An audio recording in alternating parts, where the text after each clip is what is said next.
Hi guys, நம்ம வந்து இன்றைக்கி வந்து கரும்பு தோப்புக்குள்ளே வந்துக்கிறோம். ஷாமோட உதவியால் கரும்பு 2 கரும்பு வீட்டுக்கு படிச்சு போகலான்னு பார்க்குறோம். கரும்பு தோப்புக்குள்ளே வந்தாலுமே பல நினைவுகள் வருது. அது காமெடியாகவும் இருக்கும்.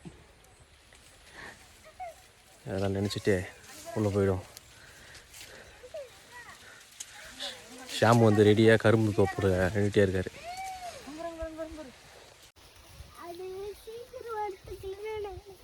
எப்படி உள்ள கரும்பு இருக்குமா எப்படி?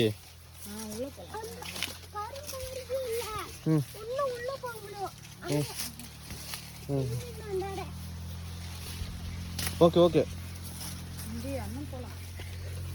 என்னப்பா வழி செஞ்சு ஒரு 2 உனக்கு மட்டும் செஞ்சீங்கண்ணே?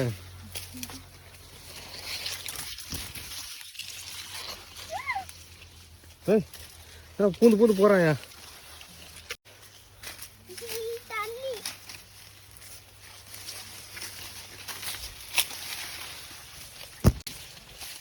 தோப்புக்குள்ளே வந்திருக்கோம். கரும்பு தோப்புக்குள்ளே பாருங்கள். கரும்பு கத்தி எதுக்கு? கரும்பு வெட்டுவீங்களா? சரி ஓகே. எனக்கு எதனா ஒரு 2 கரும்பு வெட்டி தாங்க. எப்படி இது எல்லாத்தையும் எப்படி பராமரிப்பீங்க? வெட்டி காட்டுவா? எப்படி இதெல்லாம் தண்ணி எப்படி பாசுவீங்க? எப்படி பராமரிப்பு பண்ணுறீங்க? எப்படி டெய்லி எப்படி பாதுகாக்கிறீங்க? யாருன்னா வந்து திருட்டு பசங்க வந்து கரும்பு தூக்கினாங்கன்னா என்ன பண்ணுவீங்க?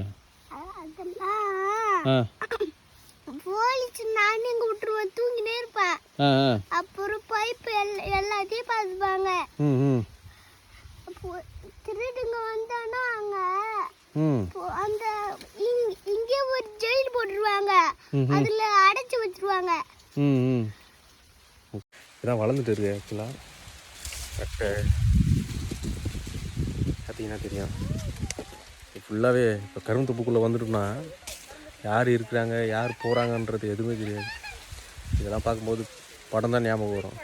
படத்தில் வந்து கரும்பு தொகுப்புகளில் கொலை நடந்தது அப்படின்லாம் வரும் இல்லையா? அந்த மாதிரி தான் ஞாபகம் வந்து கேட்குறது. நமக்கு வந்து ஷாம் தான் உதவி பண்ணலான்னு இருந்தார். ஷாமு கூடயே போவோம். ஷாம் வந்து யாருன்னு கேட்குறீங்களா? என் மாமா பையன். அவர் தான் இதை வந்து காவல் காக்குறாரு. அவர் தான் நமக்கு இப்போ வந்து கரும்பு வெட்டி. ஆக்சுவலாக தண்ணி வந்து மோட்ரு செட்டு வந்து முதல்ல போட்டு வச்சுட்டோம் நம்ம. அதனால் தண்ணிக்கு வந்து நம்ம வந்து தனியாக பாசனம்லாம் கிடையாது. அந்தந்த வால்வை திறந்து விட்டோம்னா நமக்கு வந்து இந்த மாதிரி தண்ணி பாச வந்துடும். ஸோ இது ஃபுல்லாகவே வந்து கழிச்சு விடணும். கழிச்சு விட்டால் இப்போ ஜப்பானில் இருக்கிற மாதிரிலாம் நம்மளுக்கு கரும்புலாம் இருக்காது. நம்ம ஊர் கரும்பு இப்படி தான் இருக்கும். ஜப்பான்லலாம் வந்து நேராக இருக்கும். நம்ம வீட்டு கரும்புலாம் அப்படி இருக்காது. நம்மள்ட்ட வந்து எப்பயுமே வந்து ஃபுல்லாகவே வந்து அடர்த்தியாக தான் இருக்கும்.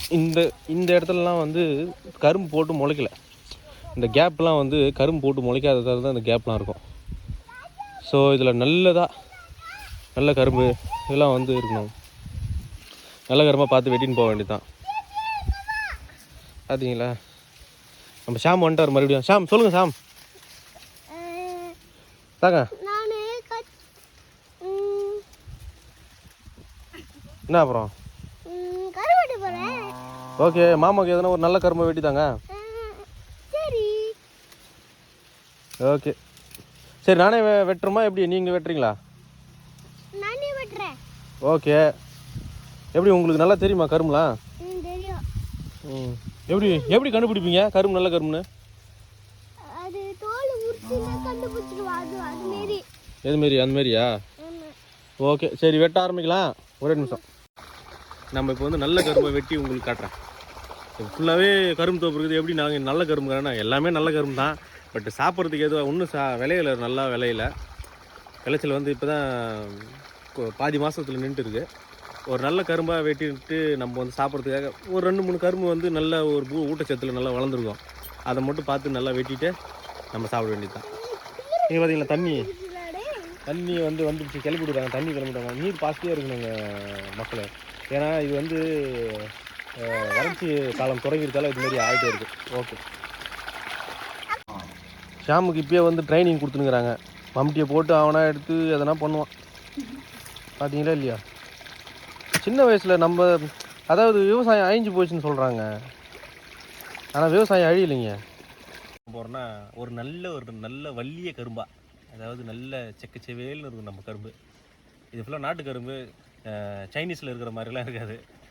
களையெல்லாம் எடுத்துக்கலாம். இது மட்டும் மானாவாரியாக வளர்றது தான். இது 2வது போகத்தில் விளையிறது கரும்பு இதெல்லாம். ஸோ அதனால் ஒரு கரும்பாக நம்ம டேஸ்ட் பண்ணுவோம். வாங்க.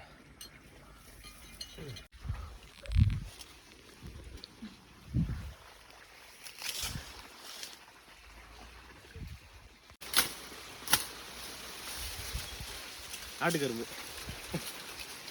சாம, ஆட்டுக்கரும்பு சாம, ஆட்டுக்கரும்பு இல்லை சாம, நாட்டுக்கரும்பு. பார்த்தீங்களா கைஸ்? ஓகே கைஸ், இந்தாங்க கட் பண்ணிங்க. பாட்டியா சிரிக்கூடாது யாரும். நமக்கு வரல நல்லா. பார்த்தீங்களா இல்லையா கரும்பு.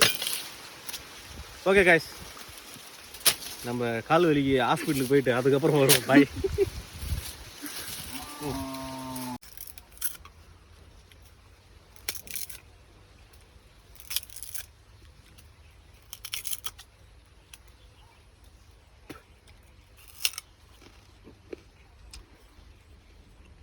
இதான் நாட்டு கரும்போட சுவை. இது கொஞ்சம் கடினமாக இருந்தாலும் சாப்பிட்டிங்கன்னா தேன் போல் இருக்கும். சர்க்கரை அதில் தான் எடுப்பாங்க. அருமையாக இருக்குது. வெயிலுக்கு கரும்பு ஜூஸ்லாம் வந்து 20 ரூபா கொடுத்து 25 ரூபா கொடுத்துலாம் வந்து சென்னையில் வாங்கிட்டு இருக்காங்க. இந்த ஒரு கரும்பில் தான் நமக்கு 25 ரூபாய்க்கு உண்டான கரும்பு சாறு வரும்னு நினைக்கிறேன். ஆனால் ஃபுல்லாக இருக்குது கரும்பு தொப்பு. எல்லாம் ஒரு சொர்க்கம் தான். பார்ப்போம், மறுபடியும் வேலைக்கு போவோம்.